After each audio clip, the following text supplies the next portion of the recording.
16 дугаар бүлэг. Ишмаэл төрөв. Авраамын эхнэр Сарай түнд нэг ч хүүхэд төрөөлөөгүй байв. Тэрээр Хагар нэртэй нэгэн Египт зарц бүсгүйтэй байв. Сарай Авраамд эзэн намайг төрөхийг зөвшөөрсөнгүй. Тийм учраас та минь зарц бүсгүй дээр орно уу? Би түүгээр дамжуулан хүүхэдтэй болж магад гэж гуйсанд Авраам Сарайг сонсон дагжээ.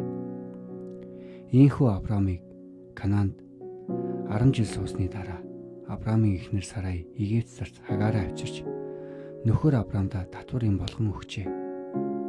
Тэгээд Авраам Хагар дээр орсонд тэр жирэмслэв. Хагар жирэмсэн болсноо мэдээд эцэгтэйгээ дорд үзэх болов.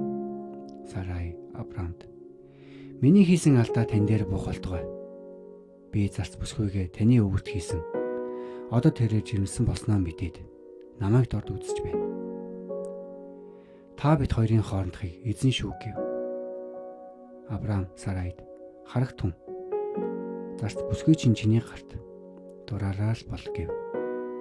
Тэгээд Сарай Хагаартай ширүүн харьцанд Хагар түүнээс оргон зүгтжээ.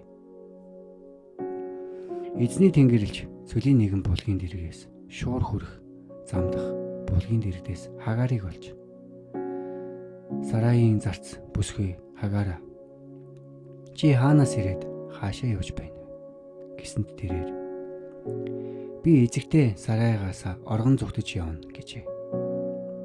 Эзний тэнгэрлэгч түүнд чи эзэгтэйдээ буцаж очоод гар доор нь орж захирд гэв.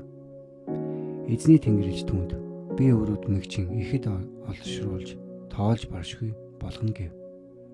Эзний тэнгэрлэгч түүнд харагтун чи жирэмсэн байна. Чи хүү төрүүлэх болно. Түүнийг Ишмаэл гэж дуудана. Учир нь эзэн чиний зовлон зүтгэрийг сонссон билээ.